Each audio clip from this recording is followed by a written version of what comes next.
discussion, all those kinds of things. Thoughts will come up in discussions. We work with churches throughout the ACR now where people have called us and said, hey, we have this situation, and how do we deal with it? And so that's part of our role. Go ahead and give me the next.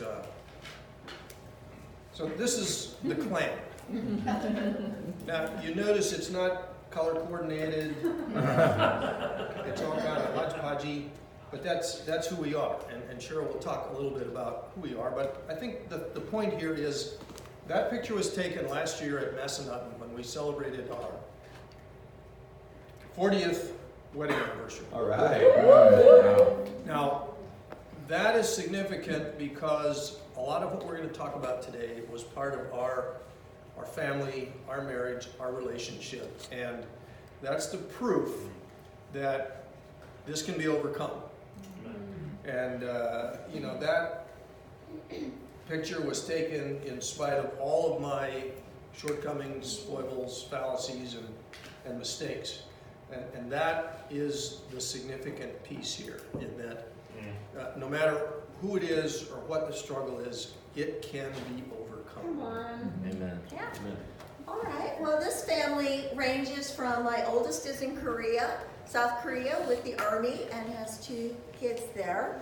Our second one, Ryan, who went to JMU, is, and Kate, married to the lovely Kate Sebald, are in Boston, and they're faithful disciples there.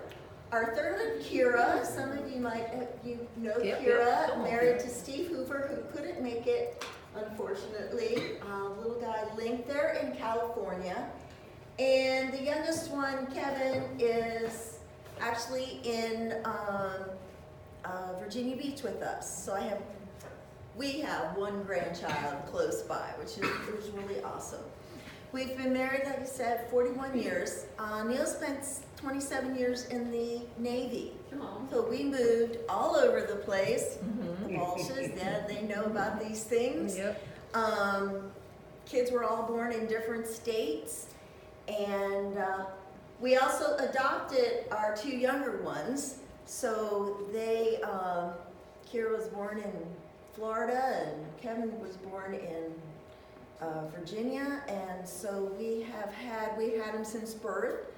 So we know a little bit about being a multicultural or multiracial family. The Navy left us, Neil retired in 2001, and we ended up in Virginia Beach. We were in Northern Virginia from, 94 to 99, and then before that, all over. We became disciples in San Diego in 92, after initially coming in contact with kind of a campus ministry in Central Florida, in Orlando. So we tried to avoid it for a while after leaving and stuff like that due to Boston's reputation, but the Lord had different plans, and we studied the Bible and became disciples in San Diego. I think the final comment here is that my addictions, my struggles did impact our family. And I think that's important, that's significant, because we oftentimes in this dynamic feel like it's just my problem. It doesn't really impact anybody. And I don't believe that's true based on my own. There's only one child that is a faithful disciple married to a disciple with kids. So we've had one that didn't become a disciple, one that became a disciple and fell away fairly quickly.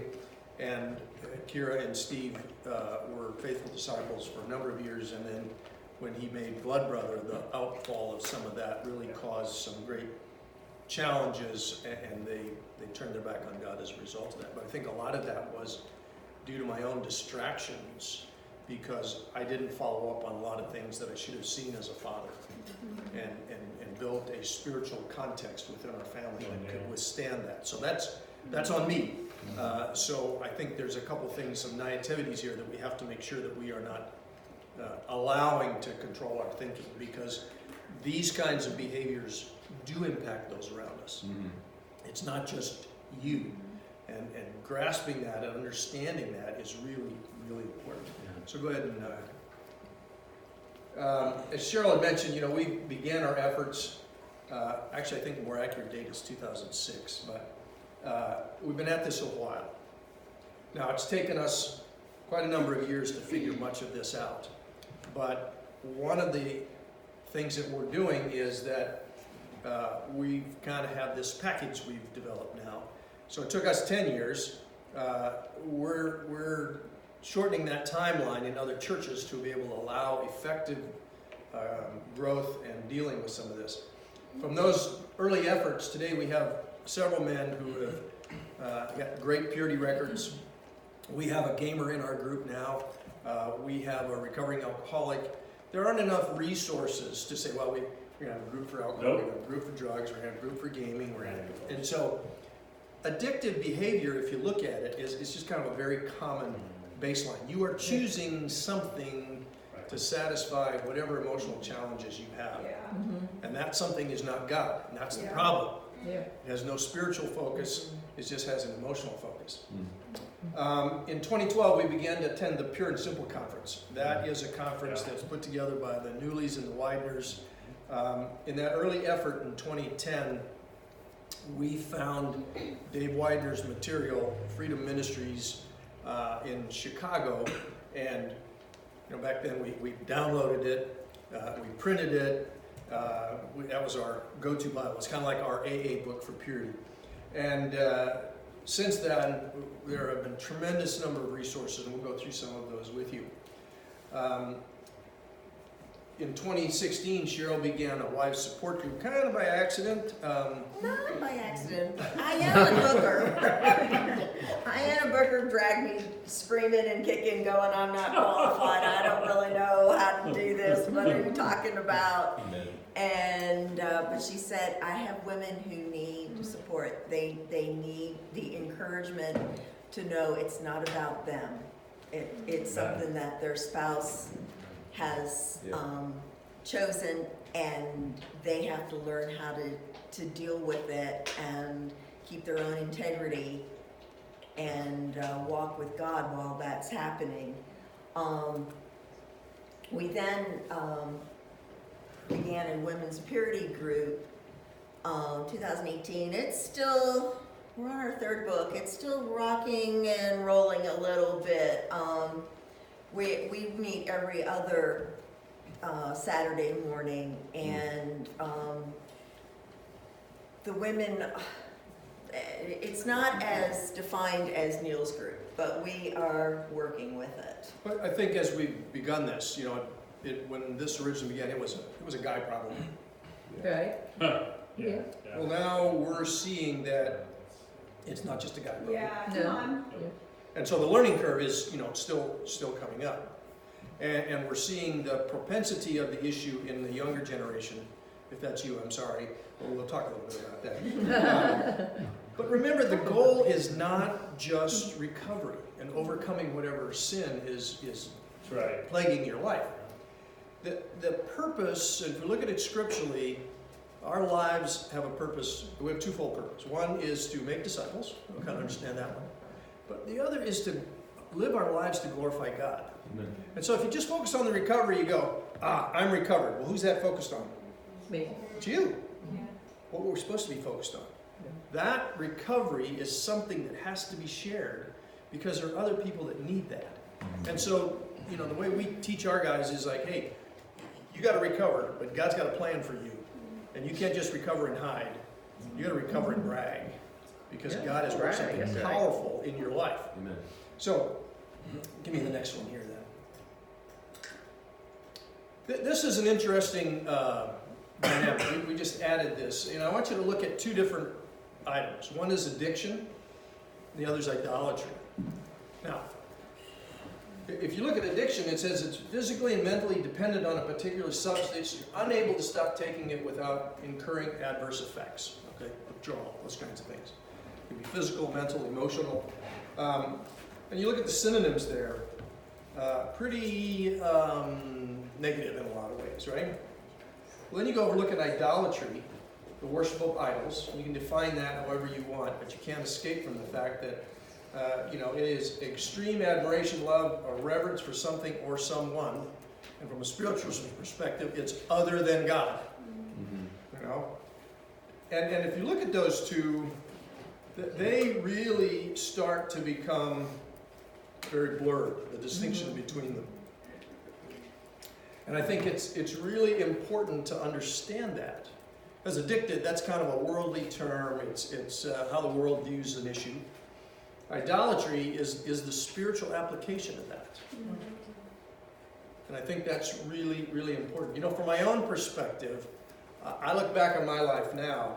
I remember being a kid, I don't know, 8, 10, 12, old enough to drive the grain truck. I grew up on a farm in northern Minnesota.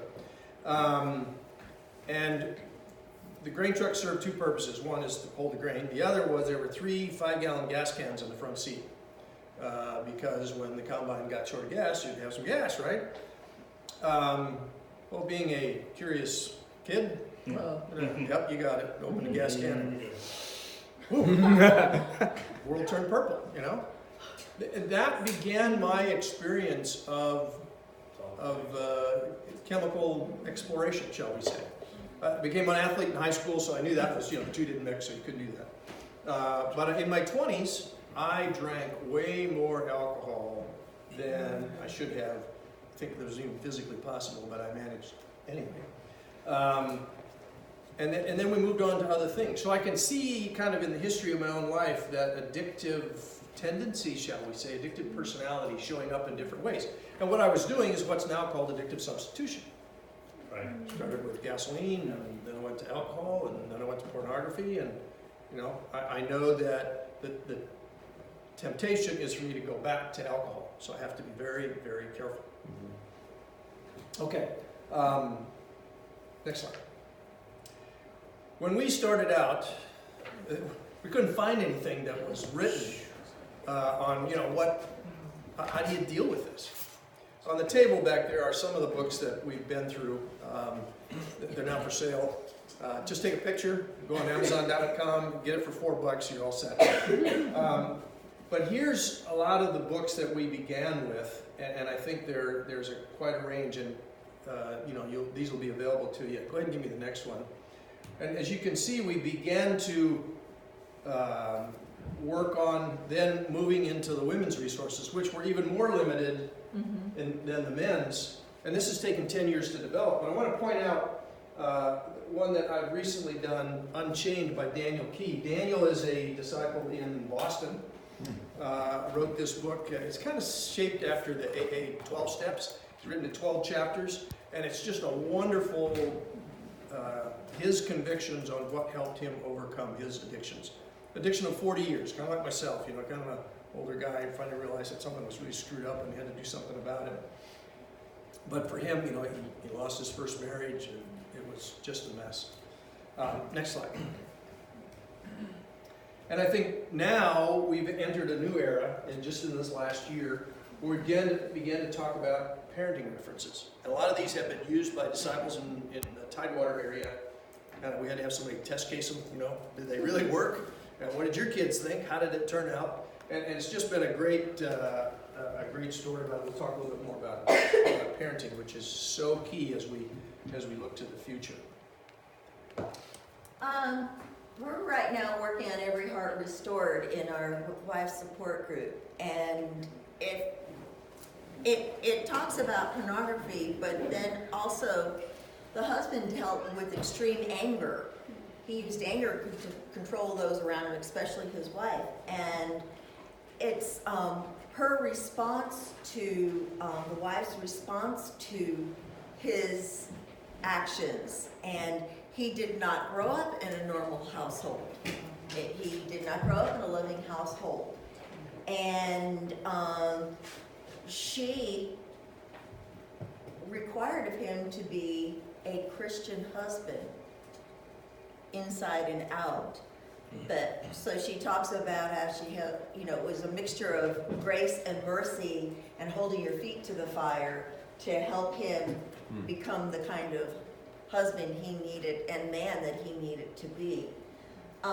our purity group is working on Every Woman's Battle from the Every Men's Battle series. And that is also really, really helpful. And we are right now practicing Take Every Thought Captive, which is major. Go ahead, Drew. All right, we've got 3 purposes of sex. It's life-giving. The brain is the control center of our sexuality and emotion and creates the overall goodness of family by God's plan. It's pleasure. Biblical sex delivers pleasure. Just read the Song of Solomon. Physical response and the accompanying emotions are a fulfillment of God's plan to create marriage for life. And oneness. And it is expression of oneness between 2 committed married adults. And it is the ultimate culmination of God's plan of creation. We were created in God's image. That makes the devil so mad. He hates marriage. Right? He hates marriage. He does everything he can to undermine it. Now let me show you 3 examples of this under man's influence. Go ahead. Although biblical sex is life-giving, pornographic sex is a completely selfish act. Okay, porn strikes its deadliest blow to the brain and robs us of the emotions and life that God intended us to have in a marital relationship. It causes the brain to prefer the cheap thrill of fantasy over the goodness of marriage and family. So we make it completely selfish when we go there. Now, the rich pleasure piece, pornographic exploration offers only a shallow temporary pleasure followed by guilt, right? There's no afterglow. It's just, oh man, what have I done? Not only does it exhaust our sex drive, which is intended for our partner, but it continues to prefer novelty and pixels over a deep committed physical relationship. So it begins to impact the emotional bonding and all the other things that are intended for the relationship. And pornography causes the brain to fatigue, deadening us to the real satisfaction, desensitizes us and deceives us in what pleasure is really intended for. That's okay. The expression of oneness between 2 committed married adults. Pornography portrays sex as a casual event and only bonds the viewer to a visual experience. And this bonding to an image normally that is normally intended for personal relationships makes the personal relationship very, very difficult to develop in a normal fashion, the way God intends it.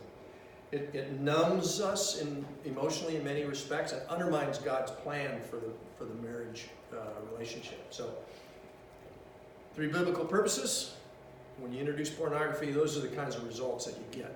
So it's not just, hey, there's no impact, it's just me. It impacts everything in many, many ways. Go ahead. So here's some statistics that we'll talk about. Some of this early stuff was developed by the editor of Lads Magazine, which was a British pornography magazine, and he realized kind of socially what he was doing and said, that's probably not a good idea. Shifted from that to pursuing, well, what is the impact of what I've done here for the past 10 years? So began these surveys, and this will, as we talk more about brain chemistry and emotional responses and things like this will have an impact. But it's 90% of the boys and 70% of the girls between the ages of 13 and 14 have watched pornography. Now this was a British survey. Do you think it's higher, lower, or the same in the United States? It's higher, absolutely. Just look at the cultural differences. Now, 35% of the boys said it was too many times to count. Let's go back to that perversion of the emotional setup that God is trying to develop in our youth, and that's where they're focused. How's that going to work out? 70% of the boys and 25% of the girls have watched pornography for 30-minute sessions, or longer than 30 minutes. And we're going to talk about dopamine response, and that 30-minute time frame is significant because that's when dopamine starts to become saturated. Now, our campus statistics indicate that about 50% are deeply mired in purity issues. These are not world issues. These are surveys that we had taken of your campus students, and I apologize, I completely missed not sending you the survey to have done ahead of time, but we're going to send it to Drew and Seth, and then I want you to all take it because it tells your own story, and you're going to find that that's you too. ACR church surveys indicate that 30 to 50% of the population is struggling with this issue. Now, the Virginia Pilot put out an article in 2016 that said roughly 33% of the male population is involved in pornography. Now, take a look at the idea that the ACR churches, okay, let's say a little bit more honest, maybe a different definition, 30 to 50%.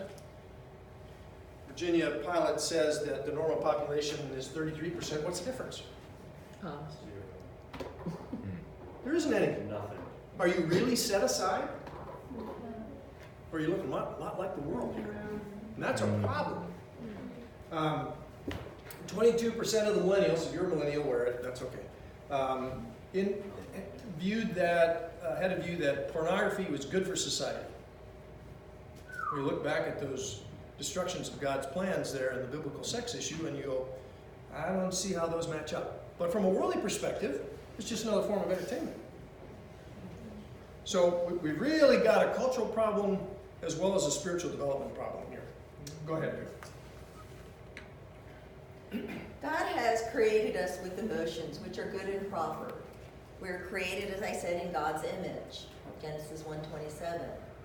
And He's intended that our emotions are positive and useful for through the Spirit. There's a whole list of positive emotions there. And He is our intended emotional resource. Rejoice in the Lord. Again, I'll say, rejoice in the Lord always. Again, I'll say, rejoice. And we have to look at that and say, where are our emotions based upon what God says? You know, addiction is a result of a perverted emotional response. I want everybody to clearly understand that. We turn away from God as an emotional resource and we turn to these other things. Now, we don't just limit this to a pornographic discussion. That includes alcohol, drugs, the gaming, food. I have a carbohydrate love addiction, whatever. It's, I have to work really hard and be disciplined and be on a program and everything else to try to stay, trying to lose weight. I have a CPAP machine, which is a nighttime breathing machine. And I have to lose like 35 more pounds in order to get off this silly thing. And I hate my CPAP machine.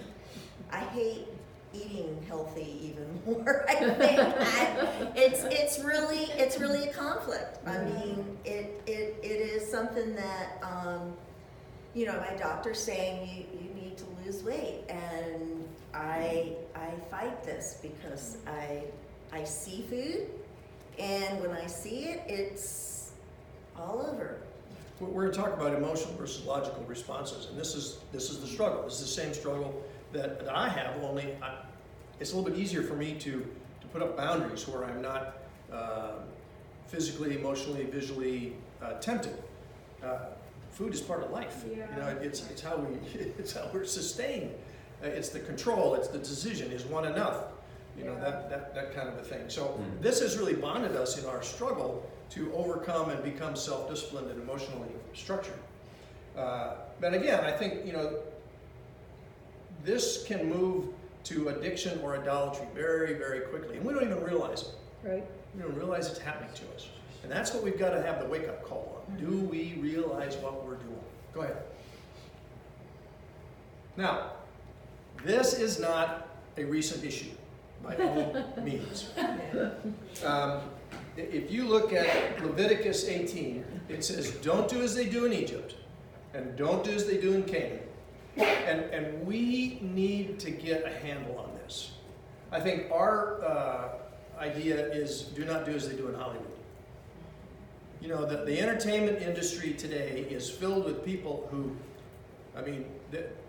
there are very few, if any, healthy constructed marriages, right? And yet they're trying to tell the world how to live life. That is illogical, people. It just doesn't make any sense. But yet everybody turns on Entertainment Tonight, and the first thing is, who's having whose baby, who's going out with who's divorcing who, and who's getting married to who. Mhm. And it's just nuts. And yet, from a cultural standpoint, that's what we live by. And it's just nonsensical. Leviticus 20 is an entire chapter on sexual relationships. The Israelites needed a lot of guidance in this area. And if we think we don't, we are totally naive to what's going on around us. Yeah. And this isn't new, but the delivery system has changed. Yeah. Sure It has changed significantly, and that's what's different. There's no thinking required now. When we talk about how the brain functions, and I don't have my doctorate in this, by the way, so, but I've learned it from someone who. If you think about this, you think of Proverbs 7, right? It's the story of the wayward young man walking down the street. He's dressed for the evening, and he's going by the rug store, looking real nonchalant. And everybody's watching him going, he doesn't care about the rug store. We know who lives at the end of the street. We know where he's going. And it took some time to walk down that street. And during that time, he's either thinking or he's emotionally responding. We're not sure which. When I grew up, there was an adult bookstore, small town in the upper Midwest, but everybody knew what car you drove. Yeah. So if you were in that parking lot, everybody knew where you were. So they had to think about that. Boy, do I really want to do that? That's not a good idea. So there was this mental process that you went through. Now we have videos on the phone. It's 2 clicks away. There is no logical decision making involved anymore. It's just thought and response. That is significant. That is changing how this affects the human body, the human mind, and we don't even think about this. And that's why we're here, to kind of talk through some of this so that this conversation gets started. Go ahead. Well, we've got out of control versus controlled emotions.